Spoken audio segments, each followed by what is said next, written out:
Colapso em mina. Moradores de Maceió fazem protesto contra a mineradora Braskem. Câmara dos Deputados aprova a proibição da linguagem neutra em órgãos públicos. Arthur Lira garante que reforma tributária será analisada e votada em plenário na próxima semana. E ainda uma entrevista ao vivo em nossos estúdios com o secretário de Turismo do Estado de São Paulo, Roberto de Lucena. O Brasil News da Rede Brasil está começando.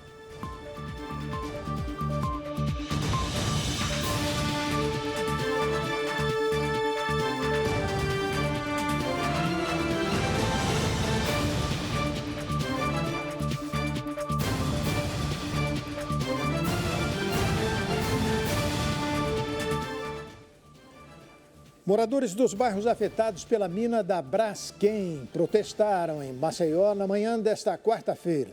Eles pediram para a empresa pagar indenização e também oferecer outro lugar para a moradia das famílias que ainda vivem nas áreas.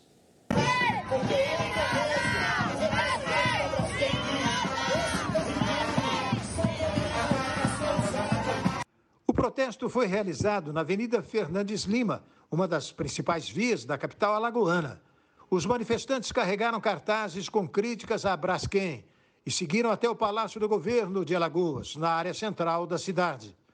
Os moradores do bairro Bom Parto e do conjunto Flexal do Bebedouro, em Maceió, pediam para a Braskem, além da indenização, moradias para as famílias que ainda vivem nas áreas próximas às minas de exploração de sal-gema na cidade. A luta dos nossos irmãos e irmãs dos 5 bairros atingidos pela mineradora Braskem também é a nossa luta. O Movimento Sem Terra está unido com o movimento e os trabalhadores da cidade, porque a gente a essa Braskem criminosa que vem destruindo bairros, destruindo o ecossistema dessa região, e nós dizemos não a todo o processo de destruição e exigimos não só o processo digno para as vítimas, mas a criminalização dessa empresa. A mina 18 da Petroquímica, na região de Mutange, está sob risco de colapso desde a semana passada. As áreas ao redor do local foram interditadas e moradores precisaram deixar suas casas. A Prefeitura de Maceió acompanhou o protesto e disse que foi pacífico. 2 faixas da Avenida Fernandes Lima foram bloqueadas. A Câmara dos Deputados aprovou a proibição da utilização de linguagem neutra em órgãos públicos. Agora o texto será analisado pelo Senado. A Câmara dos Deputados aprovou a proibição da utilização de linguagem neutra em órgãos públicos, dentro de um projeto de lei que institui um padrão nacional de linguagem simples em instituições. Depois da votação do texto inicial, parlamentares aprovaram uma emenda de autoria do deputado Júnior Amaral, que prevê que a administração pública não deverá usar novas formas de flexão de gênero e de número das palavras da língua portuguesa. O parlamentar argumenta que a linguagem neutra é uma aberração usada ideologicamente e não se enquadra na finalidade de uma linguagem simples. Alguns deputados chamaram a emenda de jabuti, jargão parlamentar que refere à inclusão de trechos sem relação com o projeto original. O projeto inicial é de autoria da deputada Érica Cocai e foi aprovado na forma de substitutivo do deputado Pedro Campos.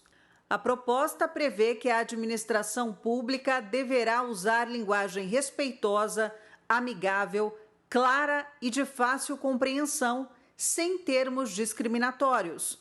Palavras estrangeiras, jargões e termos técnicos deverão ser evitados. O presidente da Câmara, deputado Arthur Lira, disse nesta quarta-feira que a reforma tributária deve ser concluída em breve. A declaração foi dada durante discurso no evento Diálogo Empresarial para uma Economia de Baixo Carbono, da Confederação Nacional da Indústria na COP28 em Dubai. Arthur Lira destacou incentivos para a proteção ambiental, incluídos no texto pela Casa. Antes da COP, o presidente da Câmara teve uma reunião com os relatores da reforma tributária, Aguinaldo Ribeiro e o senador Eduardo Braga. E aos dois, o apelo para que eles aproveitassem essa semana para tentar diminuir as diferenças existentes entre os dois textos, conversassem com as lideranças de ambas as casas. Senador Braga, com o dever e a obrigação de conversar para alinhar com o presidente Pacheco, para que nós, na próxima semana, no nosso retorno, já levemos esse tema ao plenário da Câmara dos Deputados. Faltando menos de um mês para 2024, a previsão é que a PEC seja concluída ainda neste ano. Na última segunda-feira, o ministro do Desenvolvimento, Indústria, Comércio e Serviços, Geraldo Alckmin, disse que a reforma tributária poderá fazer a economia brasileira crescer 12% em cerca de 15 anos. O presidente do Supremo Tribunal Federal, o ministro Luiz Roberto Barroso, votou nesta quarta-feira a favor de alterar o regimento da Corte para devolver às turmas o julgamento de denúncias e ações penais. Atualmente, a acusação formal do Ministério Público e a decisão sobre absolvição ou condenação de um acusado são analisadas pelo plenário da Corte, que é composto pelos 11 ministros. As duas turmas do Supremo Tribunal Federal são formadas por 5 ministros cada. Em seu voto, Barroso defendeu que o novo sistema seja adotado somente para as denúncias e ações penais apresentadas pela Procuradoria-Geral da República, após a aprovação da mudança no regimento. O ministro citou as investigações dos atos golpistas do dia 8 de janeiro, que já resultaram em mais de 1,3 mil ações penais, sendo que 30 já foram condenados a penas de 3 a 17 anos de prisão. Se a mudança for aprovada, os casos de deputados, senadores e ministros, por exemplo, passariam para as turmas. Já os presidentes da República, da Câmara e do Senado permanecem no plenário. Barroso também votou para derrubar a figura do revisor das ações penais, que faz uma análise do trabalho desenvolvido pelo relator sobre aspectos formais antes dos casos serem julgados. A proposta de mudança do regimento está sendo julgada no plenário virtual, quando os ministros inserem seus votos no sistema.